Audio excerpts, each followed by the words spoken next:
Paano kung sabihin ko sa iyo na sa oras na mawala ka sa buhay niya, hindi dahil sa galit, hindi dahil sa drama, kundi dahil sa tahimik na lakas, may mararamdaman siyang hindi niya inaasahan. Hindi respeto, hindi pag-unawa, kundi pangangailangan. Dahil naging isa ka sa mga bagay na akala niya hindi mo kayang maging hindi maabot. Sa mundong puno ng mga lalaki na ipinupukol ang sarili sa mga babae kapalit ng pansin, pagpapatunay at mumunting piraso ng pagmamahal, ikaw ang naging naglakad, palayo. At doon nagbabago ang lahat. Kung minsan mo nang naramdaman na hindi ka pinahahalagahan, kung minsan mo nang naramdaman na binigay mo na ang lahat at tinrato ka pa rin parang wala, para sa iyo ang video na ito. Mag-comment ka sa ibaba. Pinipili ko ang lakas. Dahil ito, ang tungkol dito, pagpili ng lakas kaysa pansin, layunin kaysa pagpapasaya, at kapangyarihan kaysa habol. Karamihan sa mga lalaki, hindi alam ang kapalit ng pagiging laging available. Hanggang huli na, hanggang ang babaeng gusto nila ay hindi na tumitingin sa kanila katulad ng dati. Hanggang tumigil ang mga text, hanggang magbago ang enerhiya, at bumagsak ito na parang truck. Bakit? Dahil tinuruan kang magbigay pa, maging mabait na lalaki, laging magparamdam, at huwag hayaang maramdaman niya ang distansya. Pero paano kung sabihin ko sa iyo na sa pagbibigay ng mas kaunti siya, mas lalong nakakaramdam? Nabubuhay tayo sa panahon kung saan ang mga lalaki ay nagugutom para sa gabay. Walang tigil silang nagsuscroll, naghahanap ng sagot, naipit sa kalituhan at sakit. Gusto nilang maintindihan kung bakit ang babaeng binigyan nila ng puso ay bigla na lang lumayo. Narito ang totoo, hindi siya nawala ng interes dahil masama ka. Nawala siya ng interes dahil naging sobrang dali kang intindihin, sobrang dali basahin, sobrang laging naroroon. Hindi lang ito simpleng tip sa pakikipag-date. Isa itong life code na nakaugat sa pinakapuso ng Stoicism. Tungkol ito sa pagmaster ng emosyon mo, pagbitaw sa resulta at pamumuhay ng isang buhay na hinihila ang mga tao, papalapit sa iyo hindi dahil sa desperasyon, kundi dahil sa lakas ng pagkatao.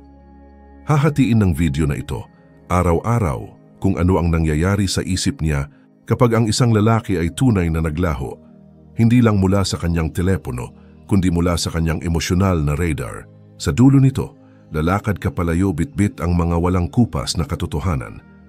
Matututo kang mag-command ng espasyo, gumawa ng misteryo, bawiin ang kapangyarihan mo, at higit sa lahat, muling buuin ang sarili mo.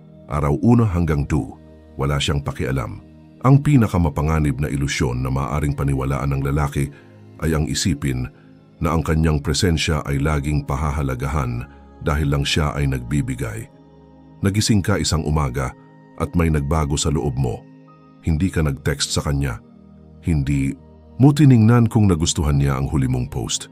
Hindi ka unang nakipag-ugnayan sa unang pagkakataon sa loob ng mga linggo, marahil buwan. Hindi mo na siya inilagay sa itaas ng sarili mong kapayapaan.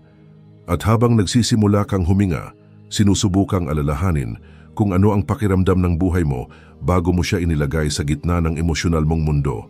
Nakakapilang siya, walang pakundangang nagsuscroll sa telepono, halos hindi napapansin. Iyon ang pinakamasakit na sandali. Hindi galit, hindi pagkawasak ng puso kundi kawalan ng reaksyon. At dinudurog ka nito sa simula dahil umaasa kang mararamdaman niya ang pagbabago na baka lang. Maramdaman niya na may nawala na mahalaga. Pero hindi pa ngayon. Dahil para sa mga babae ang atensyon ay parang ingay sa paligid, lagi itong nariyan. Puno ang inbox nila ng mga lalaki, nagbibigay ng pagpapatunay sa kanilang selfies, nagdo-double tap sa kanilang stories. Lumulang sila sa dagat ng pagnanasa ng kalalakihan na halos hindi na nila nararamdaman kapag may isang lalaking tumigil sa paglangoy. Ngunit narito ang hindi naiintindihan ng karamihan sa mga lalaki. Ang kanyang katahimikan ay hindi nangangahulugang wala kang halaga. Ibig sabihin lang sanay siya sa kasaganaan na hindi pa niya napapansin na paparating ang kakulangan. Iniisip niyang may oras pa siya. Akala niya isa ka lang sa mga lalaking naglalaro ng emosyonal na tagutaguan. Hindi pa siya nasasaktan, hindi pa siya nagtatanong, Sa unang 2 araw na ito, hindi pa niya nararamdaman ang pagkawala dahil bulag pa siya sa katotohanang sa pagkakataong ito, hindi ito taktika, hindi ito manipulasyon, hindi ito laro. Ito ang wakas ng pagpili mo sa kanya at simula ng pagpili mo sa sarili mo. Hindi niya nakikita ang desisyong ginawa mo kagabi habang nakatitig sa kisame. Iniisip ang bawat pagkakataon na nagpadala ka ng mensahe para lang manatili siyang interesado. Ang bawat pagkakataon na nilunok mo ang katotohanan mo para mapanatili ang kapayapaan. Hindi niya ramdam ang bigat ng lagi kang available, lagi kang sang-ayon, lagi kang nariyan. Pero ramdam mo sa bawat hinga, sa bawat oras na lumilipas nang hindi ka nakikipag-ugnayan, isang maliit na digmaan ang nanalo ka laban sa parte ng sarili mo na tinuruan na mamalimos ng mumo. At kahit tila hindi siya natitinag, nagsimula na ang mga alon. Hindi pa sa mundo niya pero sa mundo mo. Unti-unti kang nagbabago mula sa lalaking nangangailangan sa kanya patungo sa lalaking naalala na hindi niya kailanman kinailangan. Nagtatanim ka ng unang binhi ng kalayaan. At habang nagpapatuloy siya sa kanyang araw, walang kamalay-malay sa rebolusyong nangyayari sa loob mo. Ang enerhiya mo ay nagsisimula ng magbalanse muli.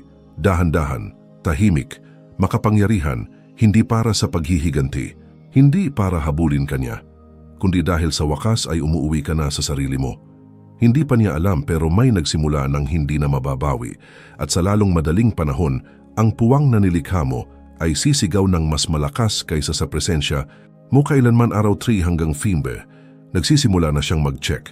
Lagi itong nagsisimula sa parehong paraan. Hindi siya sigurado kung ano ang nagtulak sa isip na yon. Maaring isang kanta, isang amoy, isang biglang katahimikan sa feed niya. Pero may humihila sa kanya kahit saglit lang. Nasaan siya? Tanong niya sa sarili. Pero ibinabaling niya agad. Nakita na niya ito dati. Tahimik ang mga lalaki, nagpapahirap magpaabot, pero bumibigay din sa loob ng ilang araw. Palagi silang bumabalik. Pero sa pagkakataong ito, may kakaiba. Dahil hindi ka lang natahimik, nawala ka ng hindi namamalimos, walang pasabi, walang paalala, na naroroon ka pa rin. At doon ito nagsisimula. Isang kakaibang, hindi pamilyar na bigat sa ilalim ng kanyang dibdib, banayad, pero naroon. Mas madalas niyang tinitingnan ang kanyang telepono. Dinadaanan ng pangalan mo. Nagkukunwaring hindi curious pero ipinapakita ng katawan niya ang totoo. Dahil hindi na ito katahimikan lang. Isa na itong puwang, isang espasyong dati puno ng atensyon mo. At ang kalikasan ayaw ng puwang, lalo na kung iyon ang nagpapakain sa kanyang ego. Binubuksan niya ang kanyang camera roll, hindi dahil miss ka niya, kundi dahil ang pagkawala mo ay nagiging hindi na komportable. Tinititigan niya ang mga lumang chat, hindi ang matatamis kundi iyong mga mensahe kung saan tinatanong mo kung ayos lang ba siya. Iyong mga pagkakataon na nag-check-in ka pagkatapos niyang mag-post ng malungkot na quote. Iyong mga sandali na nagbigay ka kahit wala siyang binabalik. Naalala niya ang enerhiya na dala mo dati. Ang pagpapatunay na hindi na niya kailangang hilingin. Wala na iyon ngayon. At kasama nito naglalaho ang kanyang katiyakan, ang katiyakan na hawak ka niya palagi.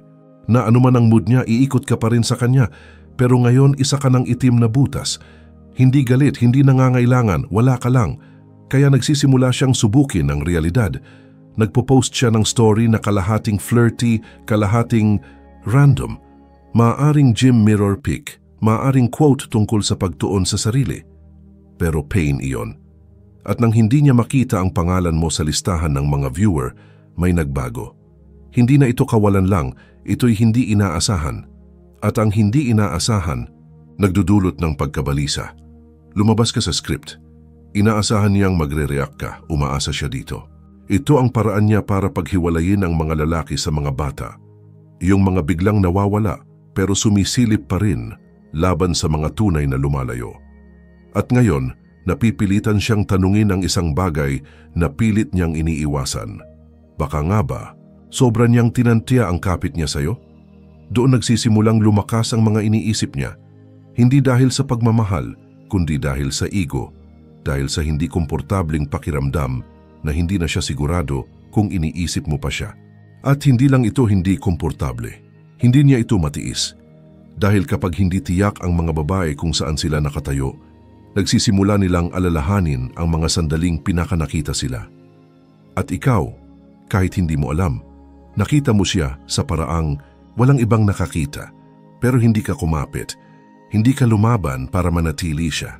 At ang kawalan ng pagmamakaawa, iyan ang bumasag sa kanyang ritmo. Sanay siyang habulin, sanay siyang sambahin, pero ngayon, sa bawat oras na hindi ka bumibigay, siya ang unti-unting bumibigay. Hindi ka pa niya i-message, hindi papayag ang pride niya pero nakabantay siya. Napapansin niya kung mas kaunti kang nagpo-post. Tinitingnan niya kung kailan ka huling online. Sinusuri niya ang stories mo, hindi para suportahan ka, kundi para subaybayan, sukatin, intindihin. Dahil sa sandaling tumigil ang isang lalaki sa paghabol, nagsisimula ang isang babae sa paghahanap ng dahilan. At kung wala siyang makita, gagawa siya. Babaguhin niya ang nakaraan, kukumbinsihin ang sarili na naitulak kanya palayo nang hindi sinasadya. Bibigyan ng kulay ang maliliit na sandali. Gagawin kanyang lalaking lumakad palayo, hindi dahil nawala ang interes, kundi dahil may mas mahalaga kang pagbabalikan, ang sarili mo. At doon nagiging hindi malilimutan ang isang presensya, hindi sa pamamagitan ng drama, kundi sa tapang na maging hindi maabot. At kung sinasabi ng loob mo na may saysay ito, kung may malalim na bahagi sa iyo na alam mong sobra ka nang nagbibigay kapalit ng kakaunting balik, oras na para hawakan mo ang Stoic Relationship Blueprint ebook. Ito ay isang sandata, isang gabay na hinubog mula sa mga hubad na katotohanan na bihira marinig ng karamihan sa mga lalaki. At kapag pag-aari mo na ito, iyon na ito habang buhay. Walang subscription, walang hangganan. Lagi mong magkakaroon ng access sa mga estratehiya, sa mga paliwanag, sa mga pagbabagong isip na nagbibigay sa iyo ng kakayahang lumayo, ng may dignidad at manguna ng may lakas.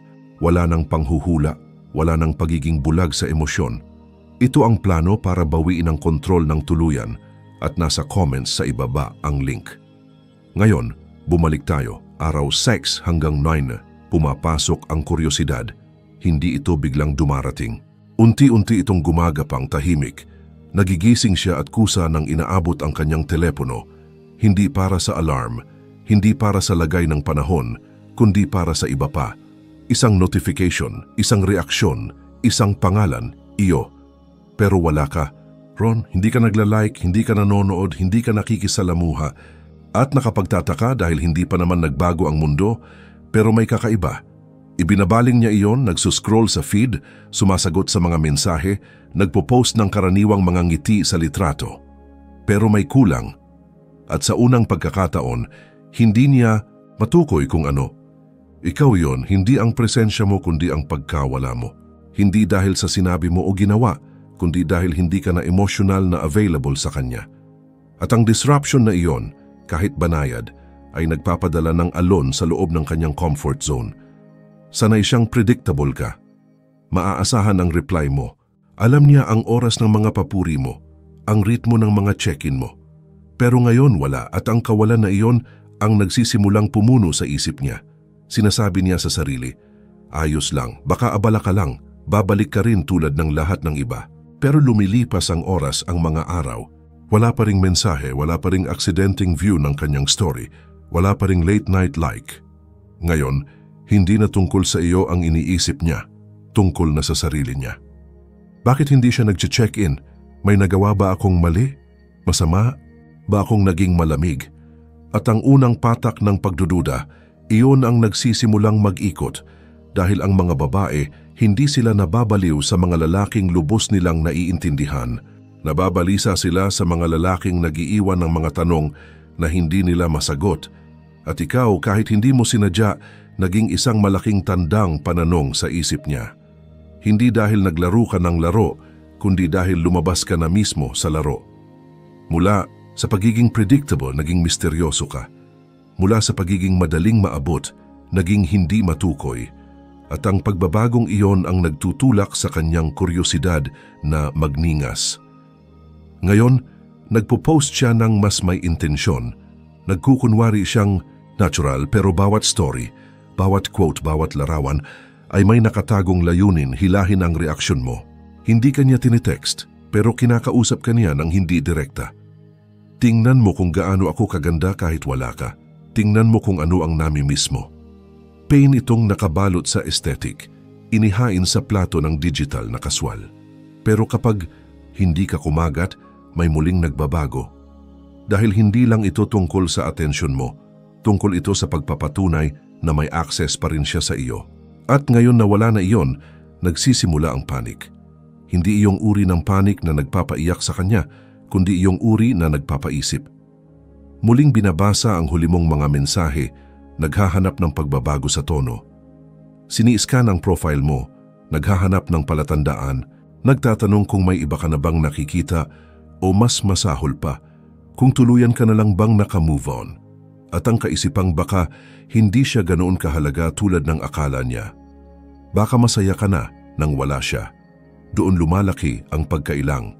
Dahil ang pantasya niya ng kontrol ay nagsisimula ng mabasag at sa ilalim nito may natuklasan siyang matagal nang hindi naramdaman, kawalan ng katiyakan at kinamumuhian ng mga babae ang kawalan ng katiyakan.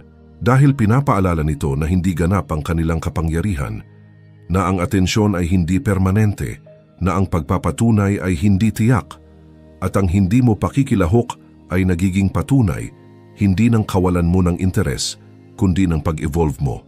Hindi niya alam kung nasaan ka emosyonal, hindi niya alam kung iniisip mo pa siya, at ang hindi alam na iyon, ang kakulangan ng emosyonal na access, nagiging pinakamahalagang currency sa mundo niya. Dahil sa unang pagkakataon, nare-realize niya na hindi kanya pagmamay-ari.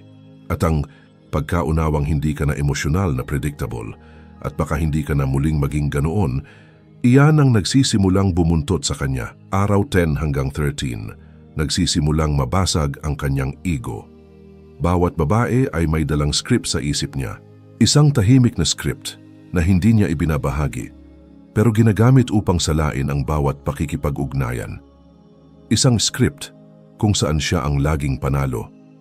Siya ang unang umaalis. Ikaw ang laging naghihintay, laging nag-aabang, laging naghahanap ng closure. Pero nang lumabas ka sa script na iyon at tinanggihan mong gampanan ang papel mo, may nabasag sa kanya, hindi puso, kundi pride. Dahil siya ang dapat na nagwakas nito. Siya ang dapat na nagdamot, nag-ignore, nagparamdam ng pagkawala. Pero ngayon siya ang nagche-check ng timestamps, naghahanap ng senyales, nakaupo sa isang kwarto na puno ng notifications pero nagtatanong kung bakit ang tanging pangalan na gusto niyang makita ay hindi lumalabas. Doon siya tinamaan. Hindi parang biglang revelasyon kundi parang mabagal na pagdurugo. Naalala niya ang mga bagay na pilit niyang kinalimutan.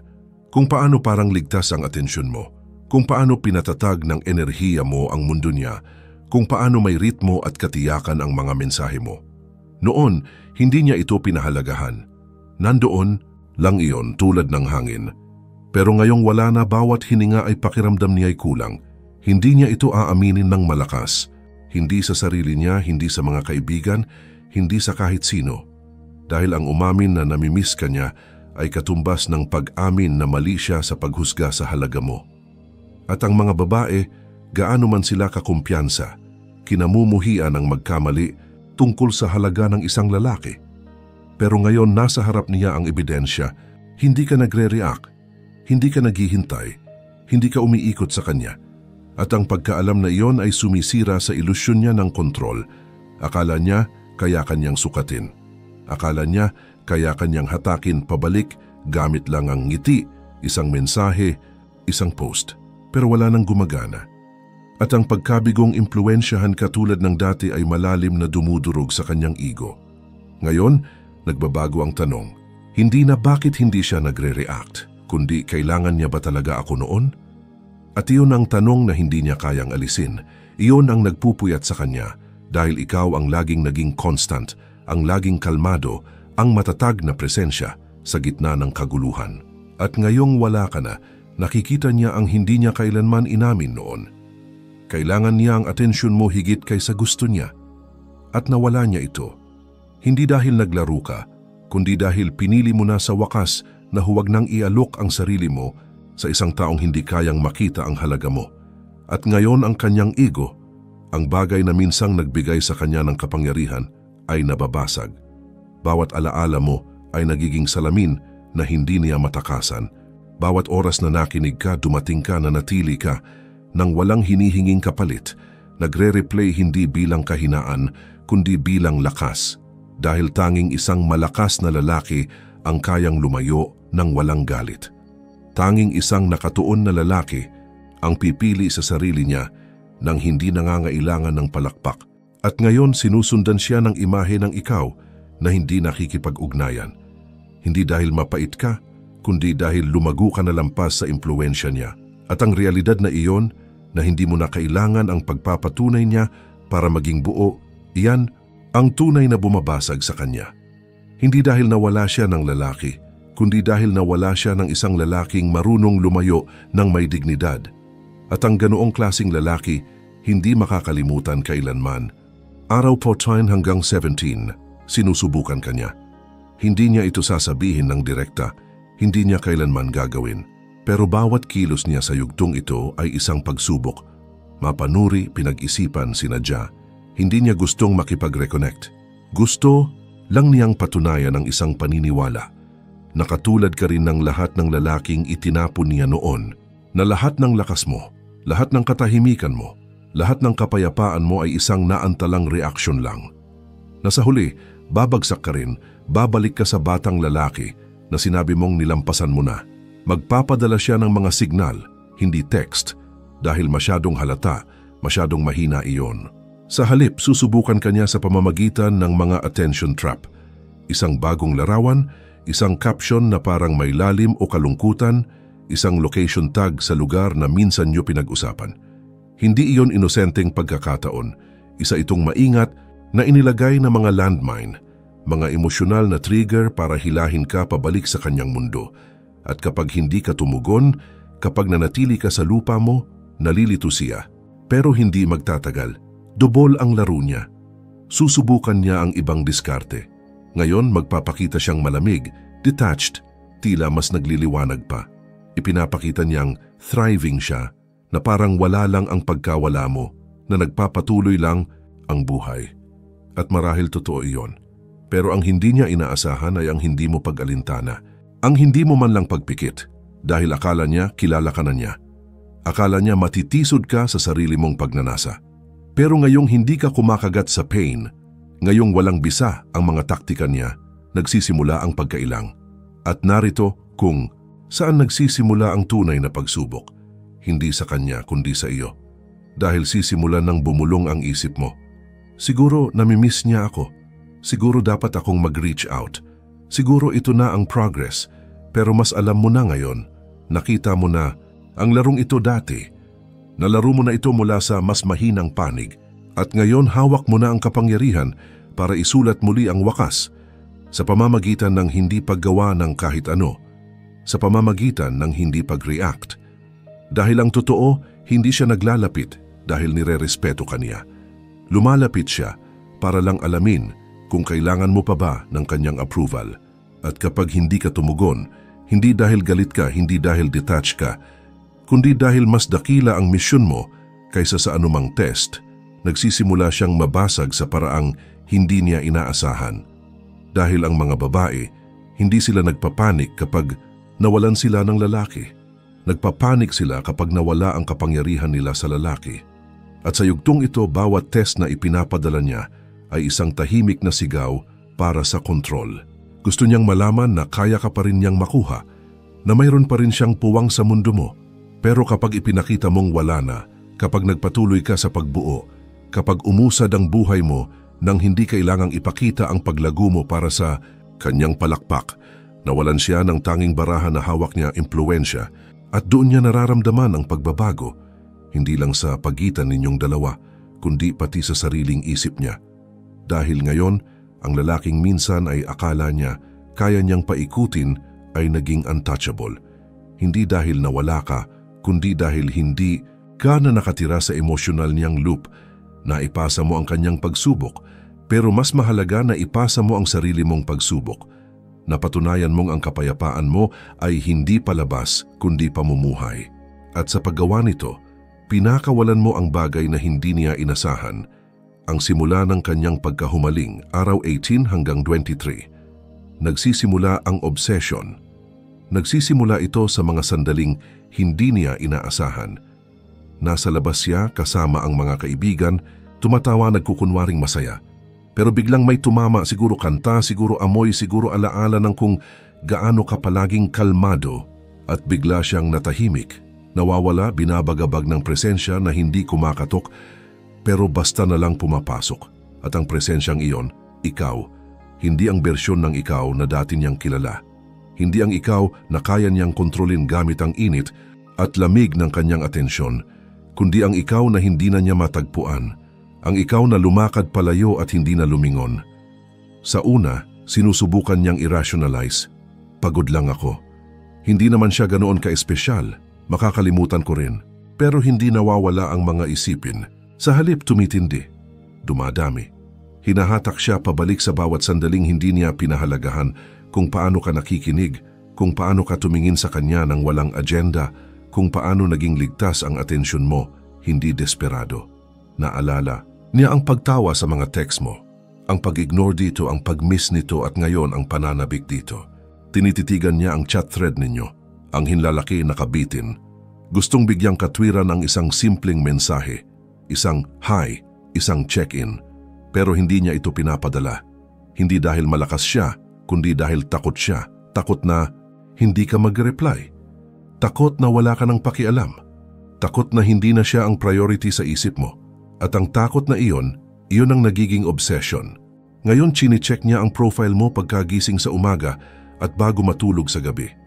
Hindi dahil gusto kanyang balikan, kundi dahil gusto niya ang bersyon ng sarili niya na meron noon, ang sarili niyang may validation mula sa iyo. Pero wala na iyon. Hindi na siya nakakaramdam ng ganda gaya ng dati kapag sinasabi mo.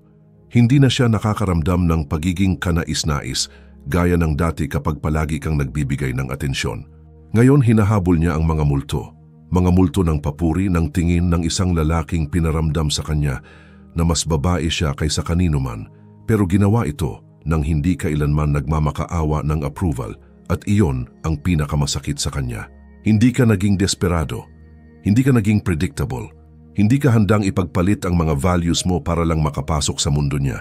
At ngayong wala ka na, ang enerhiya mong hindi niya matukoy noon ay nagiging bagay na higit niyang hinahanap. Pinapakinggan niya ang lumang voice notes, tinitingnan ang mga lumang litrato, ikinukumpara ang bawat lalaking nakikilala niya sa ikaw na hindi na naghihintay. Pero walang katulad, dahil walang ibang lumakad palayo ng may kapayapaan, may katiyakan, at walang drama. At ngayon, bawat araw na lumilipas nang wala ang atensyon mo ay parang withdrawal. Nasasanay siya sa enerhiya mo, nabuhay siya dito. At ngayong wala na, kailangan niyang mabuhay nang wala ito. At ang pananabik na iyon, hindi iyon pagmamahal. Obsession iyon, at lalong lumalakas habang lumilipas ang bawat oras na hindi ka bumabalik.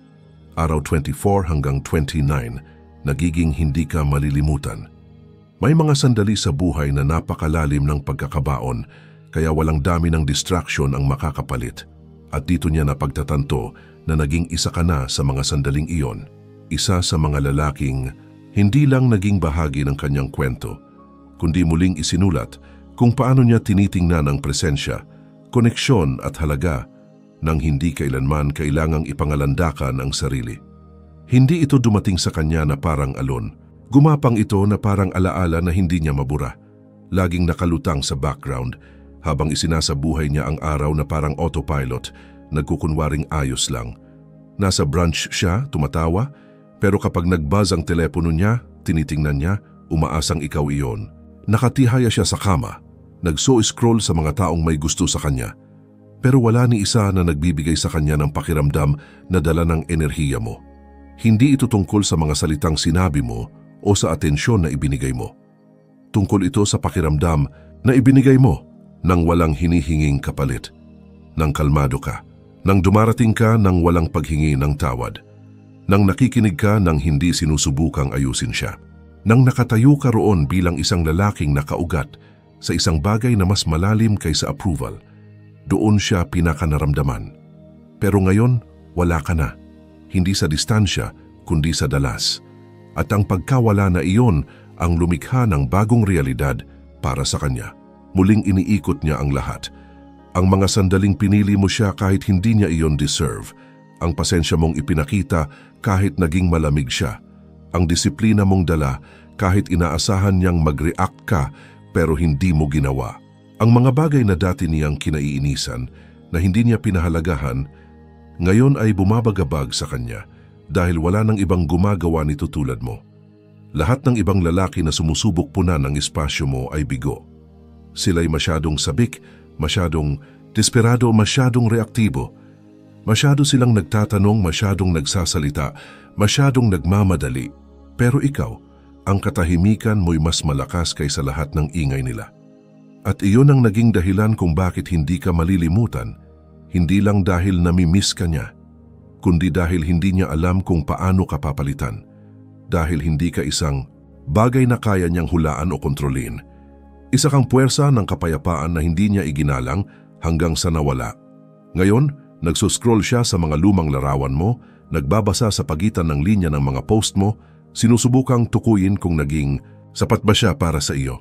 Hindi niya ito aaminin, pero umaasa siya na ang mga bago mong post ay hindi tungkol sa ibang babae. Umaasa siyang may pwesto pa rin siya sa kwento mo kahit hindi na niya deserve. Naalala niya ang mga mata mo, hindi kung paano ito tumingin sa kanya, kundi kung paano ito tumingin sa loob niya na para bang alam mo na hindi niya maibibigay ang kailangan mo, pero binigyan mo pa rin siya ng pagkakataon. At ang alaala na iyon, ang emosyonal na tatak na iyon, hindi iyon mawawala. Dahil kahit mabaha ang mga babae ng atensyon, hindi sila nababaha ng authenticity. At ikaw, nang hindi kailanman nagsikap, naging iisang tunay na bagay sa mundong puno ng ilusyon. At kapag isang babae ay nakaranas ng totoo, hindi na niya ito kayang hindi makita. Pwede siyang tumakbo, magpanggap na hindi ito mahalaga, palitan ito ng bagong mukha. Pero sa kaibuturan, alam niya ang totoo. Ang mga lalaking tulad mo, hindi na bumabalik. Ang mga lalaking tulad mo, hindi nagpapaliwanag kung bakit sila umalis. Nawala na lang sila at nagiging alamat sa kanyang alaala. At ang alamat na yon, ang buhay na memorya, iyon ang tahimik na paghahambingan ng bawat lalaking darating pagkatapos mo. At iyon ang dahilan kung bakit hindi ka malilimutan.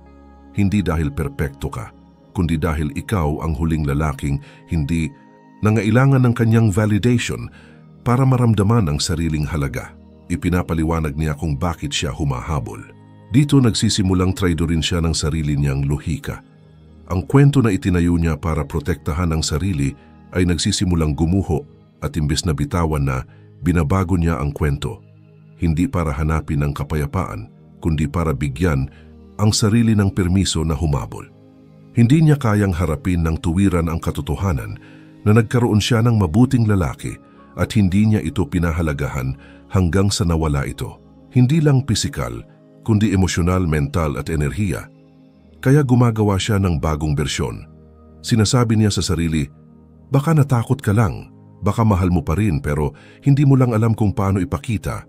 Baka ikaw ang nasasaktan pero masyadong mataas ang pride para aminin. Hindi ito mga ilusyon. Mga taktika ito para mabuhay.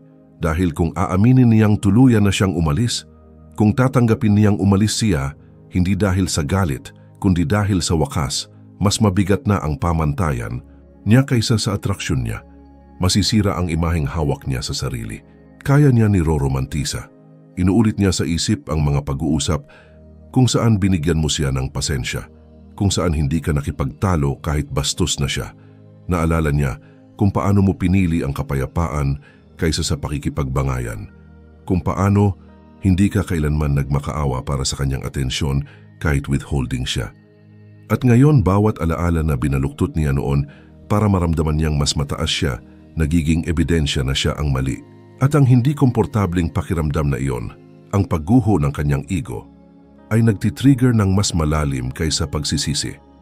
Nagtitrigger iyon ng aksyon, pero dahil hindi pa siya handang maging vulnerable, hindi direkta ang kanyang mga kilos. Nagsisimula siyang mag-like ng mga luma mong post, baka pinapanood ang lahat ng story mo, nag-iiwan ng komento sa kung anu-anong bagay, nagpapadala ng inosenteng mensahe na kunwari kaswal lang. Uy, naalala kita dito. O buhay ka pa?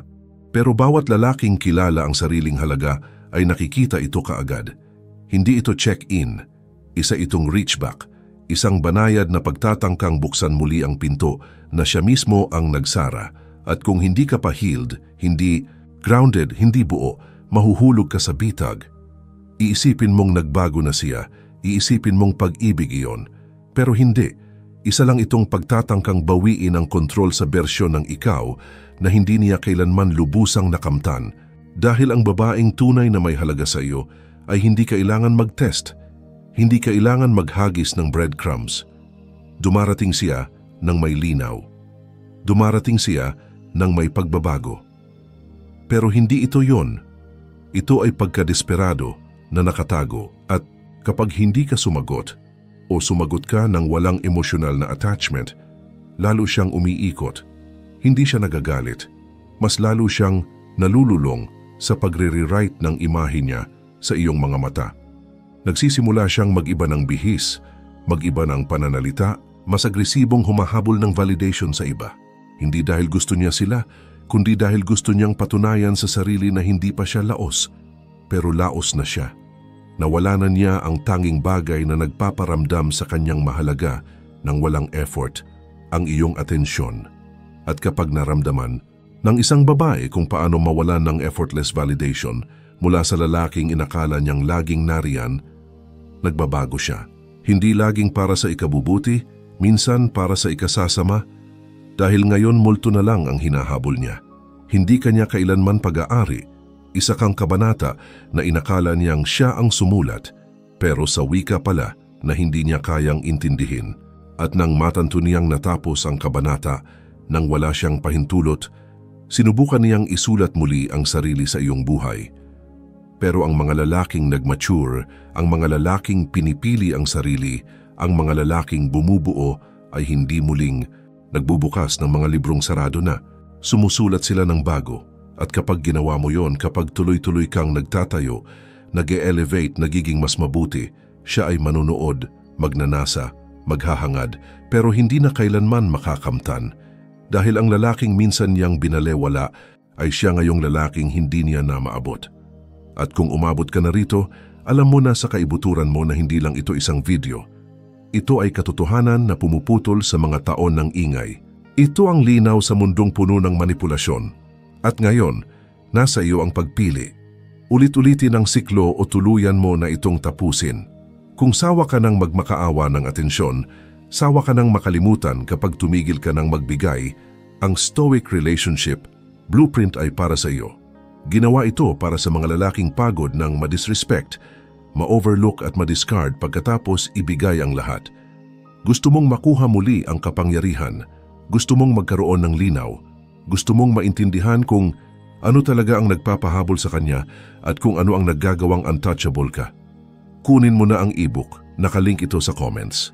At kapag nasa iyo na ito habang buhay.